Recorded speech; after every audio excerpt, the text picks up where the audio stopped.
Partindo em uma missão extraordinária, o capitão da nave-mãe se encontra desolado, preparando seu psicológico para entrar em estado de hibernação e lançar-se à sorte junto com os seus companheiros. A Terra agora é apenas uma visão distante e o curso da nave já está programado. Agora é dormir por muito tempo. Dormir congelado não seria como morrer e voltar à vida? Será que conseguiremos chegar lá? Será que quando acordarmos seremos os mesmos? Ele se questionava preocupado, mas após muito sofrer com seu próprio dilema interno, entrou em sua cápsula e se pôs a hibernar, junto com a tripulação. Esta pode parecer uma história fantástica sobre uma viagem ao espaço sideral, mas o que há por trás dela está longe disso. O ano é 2520 e a Terra já não é mais como você do passado a conhece. Te levarei para ver o futuro e o que o ser humano fez com o nosso querido lar. As árvores que antes brilhavam em tons de verde, hoje são espécies raras. Os animais, antes tão diversos, hoje são poucos. E a água, antes tão abundante, hoje se encontra suja, de modo que pouco dela possamos beber. Bem, não é uma grande surpresa, considerando o que as grandes indústrias fizeram com o planeta para o seu próprio bem. Mas isto teve consequências, inclusive o eminente fim da espécie humana. Aqueles que restaram entre os humanos se reuniram e, depois de muito pesquisar, encontraram um novo planeta que poderia ser habitável pelo ser humano. E em uma desesperada última tentativa de perpetuar a humanidade, lançaram no espaço, em estado de criogenia, 50 indivíduos com mais de diversos talentos: físicos, químicos, biólogos, artistas, militares, sociólogos e linguistas. Apenas os melhores em suas próprias áreas. Eles foram chamados de pioneiros. Os pioneiros partiram em direção a um planeta que já havia sido estudado, que era conhecido pelos humanos como Alfa, um planeta onde a vida humana seria possível e onde poderia haver um novo início para a humanidade. A nave-mãe havia sido programada para acordar os pioneiros assim que estivessem próximos de seu destino. E foi isso que aconteceu.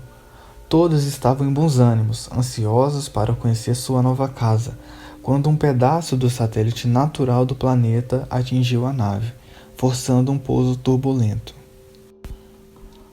Foi difícil, mas os pioneiros conseguiram contornar a situação sem perder nenhum companheiro humano. Porém, a nave havia ficado inutilizável e acabou, por acidente, matando alguns seres vivos do planeta Alfa. Era realmente um novo início para a humanidade e uma segunda chance. Os primeiros dias passaram rápido e sem nenhum grande acontecimento. Os pioneiros viram animais nunca antes catalogados, plantas nunca antes vistas. Mas, de modo geral, o planeta era como a Terra. Havia água, árvores e alimento. Por conta da tecnologia humana, nenhum pioneiro acabou envenenado pela comida, e a água era potável. Construíram seu primeiro acampamento a alguns metros de um rio corrente, usando o que acharam no local. A vida seguia pacata até então. Grupos de expedição, compostos de militares e biólogos, saíam de tempos em tempos em busca de comida para alimentar o acampamento. Grupos de pesquisadores eram escoltados a fim de conhecer a natureza do local e as novas espécies, enquanto outros grupos analisavam dia a dia as novas descobertas. A sede por conhecimento era grande e a oferta era tão grande quanto um verdadeiro banquete para as mentes famintas. Para gerar uma fonte de alimento mais estável, os pioneiros decidiram procurar animais relativamente dóceis para criar e plantas comestíveis para plantar. E assim começou a agropecuária. Os pioneiros sabiam os problemas que aquelas descobertas haviam trazido ao seu planeta, mas mesmo assim resolveram depender delas. Através de análise topográfica da região, os pioneiros descobriram algo que se assemelhava ao seu próprio acampamento. Não se sabia ao certo o que era, então foi mandada uma expedição até o local, composta de sociólogos, militares e linguistas, na esperança de encontrar vida inteligente. Ao chegar no local, descobriu-se uma pequena vila ou tribo, com seres que à primeira vista eram humanos, mas com alguns pequenos diferenciais. Sua estrutura óssea e muscular era mais robusta, sua estatura maior e os dentes caninos mais protussos, mas em essência idênticos aos seres humanos. Assim como os pioneiros, eles mantinham animais em cativeiros e cultivavam plantas. Parece que haviam acabado de chegar ao nosso Neolítico. Eram tempos de paz para os povos nativos. Eles viviam da caça, pesca e coleta, e se organizavam em pequenos grupos. Tentavam dar à natureza tanto quanto eles tiravam. Desta forma, vivendo em comunhão. Não tinham tecnologias avançadas, mas o que tinham lhes era o suficiente. Não era uma vida fácil, mas era boa como qualquer outra. Em um dia como qualquer outro, onde a Mãe Luz, como chamavam a estrela do sistema planetário, brilhava forte e serena. Suas crianças se divertiam se sujando na terra com brincadeiras e alguns jovens adultos estavam para sair com seus senhores para a primeira caçada. Não entendiam a língua deles e pareciam frágeis. Os nativos não entendiam como eles poderiam sobreviver com aquela aparência, mas ao mesmo tempo não pareciam uma ameaça. Assim como eles pareciam se comunicar uns com os outros com muita eficácia, era estranho, como se olhar no espelho e ver algo diferente. Tentaram se comunicar, sem sucesso, até que ameaçaram aqueles seres com suas lanças. Eles não tentaram revidar ou sequer fugir, o que fez com que os nativos duvidassem de sua inteligência. Por um momento, mas os seres ofereceram a eles um presente. Era comida e algumas coisas que eles não entendiam muito bem o que eram. Eles continuaram vindo por algum tempo e visitando os nativos, sempre trazendo consigo presentes. Trouxeram ferramentas de pedras que reluziam e trouxeram uma espécie de parede invisível e os convidaram, com algum esforço na comunicação, a conhecer a sua vila.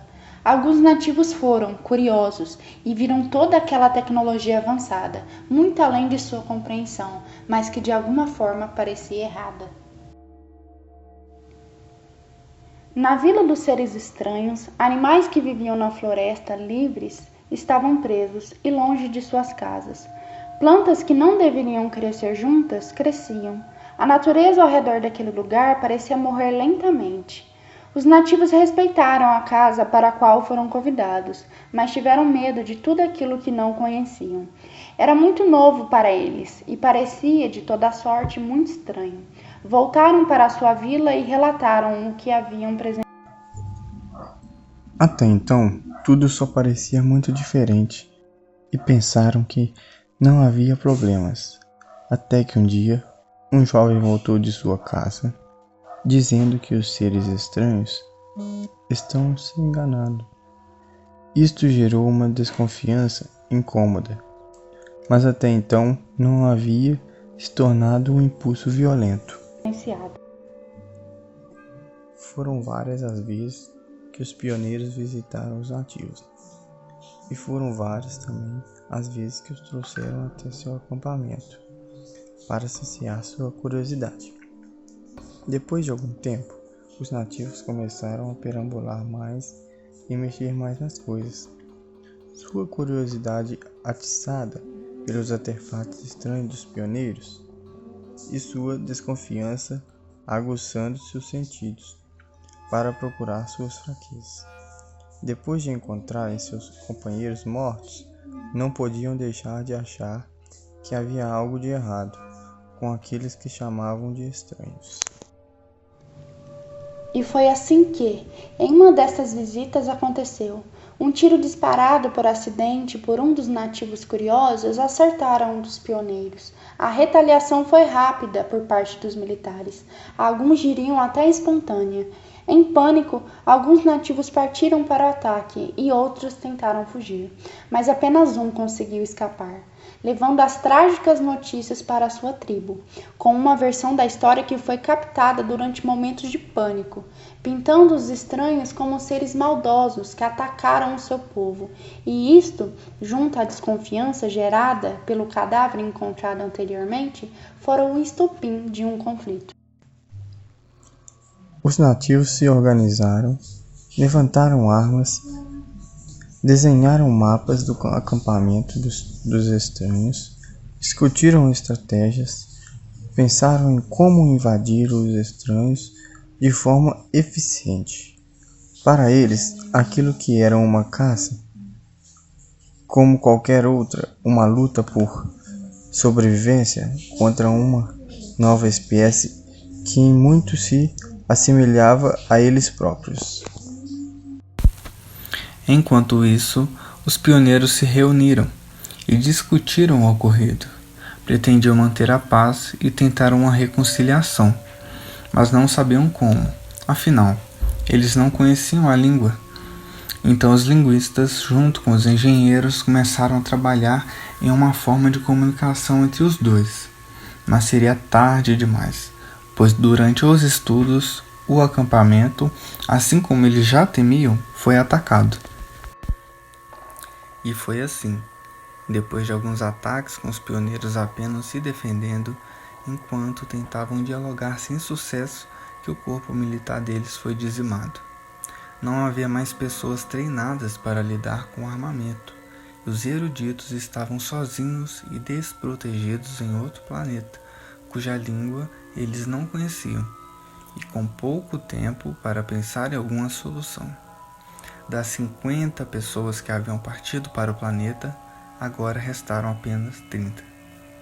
E, sem saber o que mais fazer naquela situação, decidiram beber e fazer cantigas ao som de instrumentos dos artistas. E fez-se ouvir a música. Era lindo o rufar dos tambores e a emoção nas vozes daqueles que cantavam, e através dela, os nativos puderam sentir dentro de seus corações o luto daqueles com quem brigavam. Era nítido agora o sentimento deles. Não era sangue que eles queriam, e sim apenas uma segunda chance. Foram evocados neles sentimentos que eles sequer conheciam, desde calma, paz, tristeza e pesar. Aquilo acalmou seus corações e fez com que largassem suas armas e, ao invés de invadirem, bateram seus tambores frente ao acampamento, tentando se manter em ritmo com a música dos pioneiros. Estes, por sua vez, ao ouvir o rufar de tambores vindo de fora, interromperam os comes e bebes e convidaram-nos mais uma vez, mesmo que receosos. E agora, mesmo que não entendessem as palavras uns dos outros, podiam transmitir seus sentimentos através da arte.